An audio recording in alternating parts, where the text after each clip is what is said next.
Hello all. It's been a while. I've been working on restorations and making scales. I don't know if you can see, but I'm sure you can. But I made a couple horn scales that are about ready to be fitted, but I ran out of my washers and collars, the spacer, whatever. I forget what Adam called them.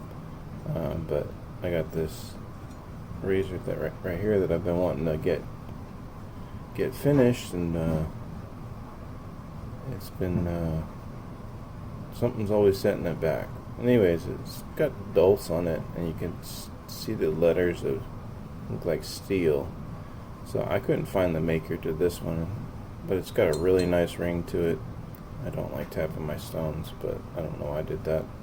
But anyways, someone wore away the maker's mark, so that's unfortunate, because I would like to know who made that. But that's an interesting piece.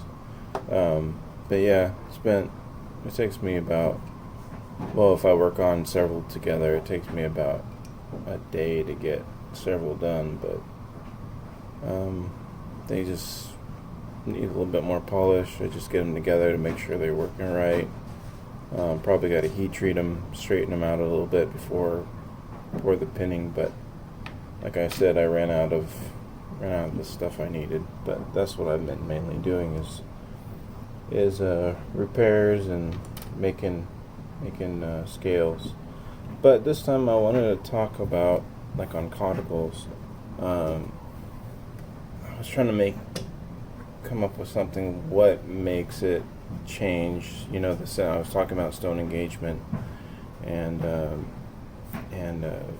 Devin, unknown stone or hone. I can't remember what his username is now. But he was talking about changing the angle by adding tape to push his edge, to get all the way to that apex. And I'm just trying to get for a light slurry on this one. Yeah. And so what I was going over is figuring out, when do I know when my edge is getting there. And so I'd already put an edge on this. I had gotten a new Coticule, came with a lot of different stones, and I think it's a rose, Descent, or something like Descent. And it's got a little bit of crack in it, but it's supposedly one of the top layers, and so they would join it to, glue it to the bottom of the slate that's also in the mine. But it's got a soft feel to the hone, really grabby.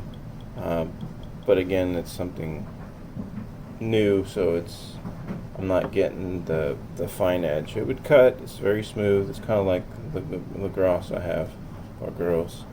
And I still don't know what this one is, but so far this is still my favorite. So what I'm going to do is touch it up on here. And then this one's a Sheffield blade, but it's a Fleece brand golden. Something Brothers, Lockwood Brothers. There was some lettering up top, but I could only see the C. But anyways, the edge was okay, just not sharp enough. So what I wanted to go over was the sensation you get, and I was contemplating while I was honing, thinking about Devin was talking about, and slurry and whatnot, and I wanted to describe feedback, and like I touched on the other video where I talked about stone engagement. So you will feel you want to feel a consistent grab or a resistance on the stone with minimum pressure from your heel to toe, right? So when I was honing up on Sean G's razor, trying to get it ready for him to go back to him, because he let me try one of his edges from what is that stone called?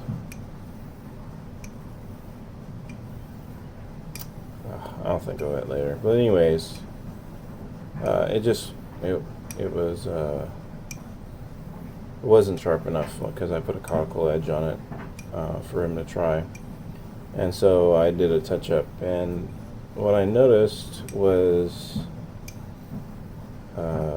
I couldn't figure out how to describe it. But anyways, I noticed what was going on was the pitch was changing on the vibrations, and that's what I wanted to point out on this. And as you go and get further and closer to that apex of meeting it evenly on both sides, your pitch will start to change with the vibrations, and so it starts to get higher. And so I was thinking, you know what, you want to wait until you get that higher pitch on the thing. And I was thinking about it when other people convex their razors and they thin out that bevel and they start stropping, you notice, especially on the thinner razors, you notice they ring more. And so basically you're altering the dimensions basically of the tip of the razor, and so you'll get a different pitch in the ring. It'll go up because of the thinner metal. So I was experimenting with it, and sure enough, when I was feeling the texture on the hone, I was getting a higher sensation, a higher pitch sensation, and it's like almost like you can feel that toothiness of the stone engaging in the thing, but that's kind of hard to describe because it's kind of got a toothiness in general, or a grabbiness in general with the coticles. So yeah, I just can't get my words together today. But anyways, it has been keeping me awake, or woke me up, and I was thinking about how I wanted to do this.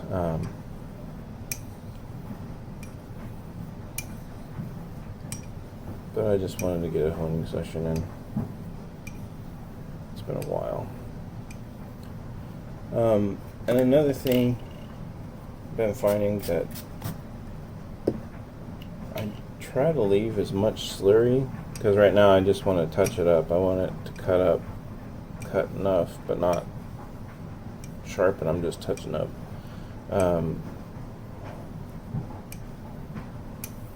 Try to leave as much slurry on there as I can, because for some reason I get better results with just keeping that slurry on. Before I was like thinking, oh, I got to take it off. It's ruining my scratch pattern and all this stuff. Because in the earlier stages, I was thinking, oh, it's got to be polished. It's got to have this look. And then I stopped worrying about that, especially when they start talking about coticles having ugly edges. What I think is what they're talking about is using a higher microscope, because I use a loupe, jeweler's loupe, and I usually use the 60, because basically I want to see is the light reflection a consistency all the way to the apex. I don't want to see any rounding or missing at the apex. And this is part of where I got the pitch, is I was paying attention to the sense that like this pitch has gone higher for the feedback on this already. And I was noticing there was a correlation, what I was seeing visually with the end of the apex. Work this side a little bit more. And the way the sensation, the vibrations of the metal. And of course your vibration is going to be different out here than out here, but you can definitely tell there is a change to them. Feeling this sensation, and it's consistent, it's grabbing, and I have a feeling that I can go more. But the thing is, you don't want to be pushing into them. You still want to do a little bit of torque, to it to make sure you're getting that bevel down on there on the stone.